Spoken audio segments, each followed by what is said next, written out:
I go on all these websites all the time of Mm-hmm. MSPs when I'm getting on the sales calls with them. So I can get a sort of scope them out and see what their presentation is like and all that stuff. Lots of them look really the same. And Yeah, basically, it's incest.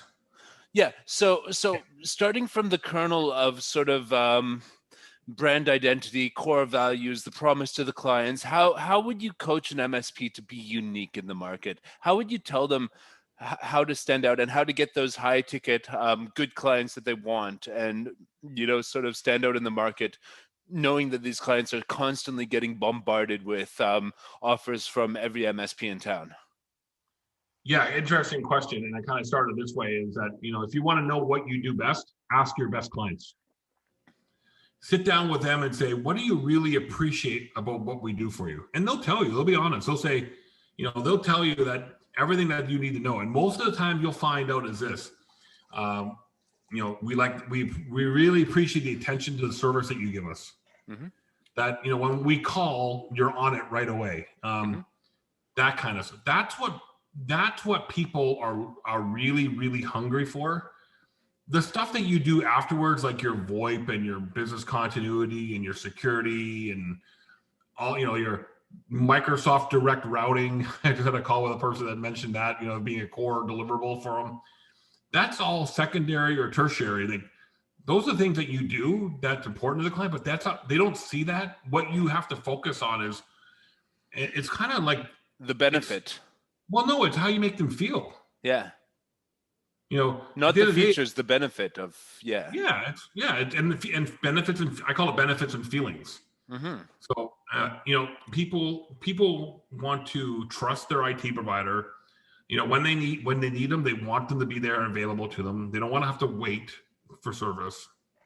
And that's and when you build up your marketing, that's what you have to focus on.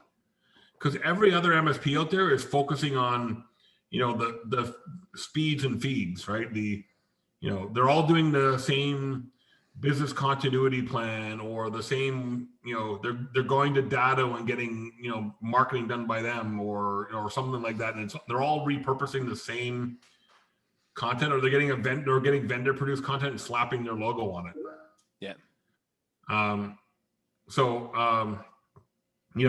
You really got to focus on what matters to your clients and how do you make them feel, and really exploit that. And then that comes on your website. Like, one of the things, and I understand both sides of the equation, Eric, really, is that a lot of, there's two. I mean, I used to really push back and say, well, if you don't have testimonials on the front page of your website, people are just going to go to the next company. Now, some of them have a valid argument and say, we don't want to put our clients on there because all the cyber criminals are going out there and, using that as a gateway. If we know we run this particular RMM and there's a vulnerability there, they're going to try to exploit our clients. And I get the concerns there, but also put on your business development hat and say, if you have 4 or 5 glowing testimonials from people that I can pick up the phone and call, the chance of me doing business with you is so much higher.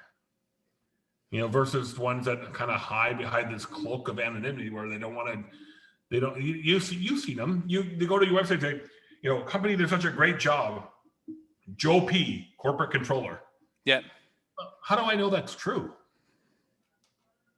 Because here's the other side of the argument is I can go on Google or LinkedIn or Facebook or any other platform and leave a review about you right now.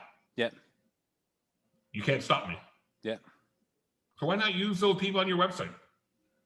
Exactly. So and video is one of the most powerful ways to do testimonials, I think, in this day and age. It's a must. If you have someone who's going to stand up and say, this is our experience and this is the feeling, it conveys so much more, right? Oh, of course. I can talk about video forever. If an MSP is not doing video right now, they're way behind. I'm talking years behind their competitors. Yep.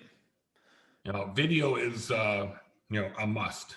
Like, I don't know about you, but I consume hours of YouTube every single day. Yeah, me too. And I watch people like Nomad Capitalist, who we talked about, and Yeah.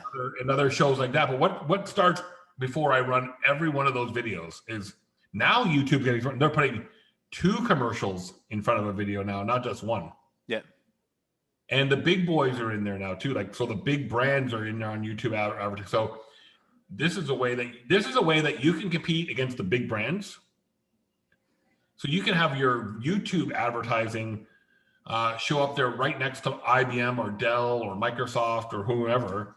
And nice thing about the video advertising is it can only show in your geography if you want it to.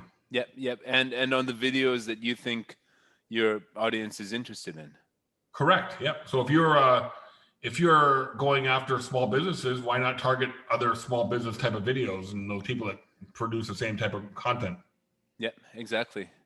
I mean, YouTube is it's just and you put your face on there explaining your business, and people get a sense for who you are as a business owner, how you explain things. And since I started doing that for my business a couple of years ago, it just got so much easier because people will get in the sales call with you if you're the owner or whatever, and they'll feel like they already know you, because Correct, they've built a connection with you through the video, and it's just so powerful.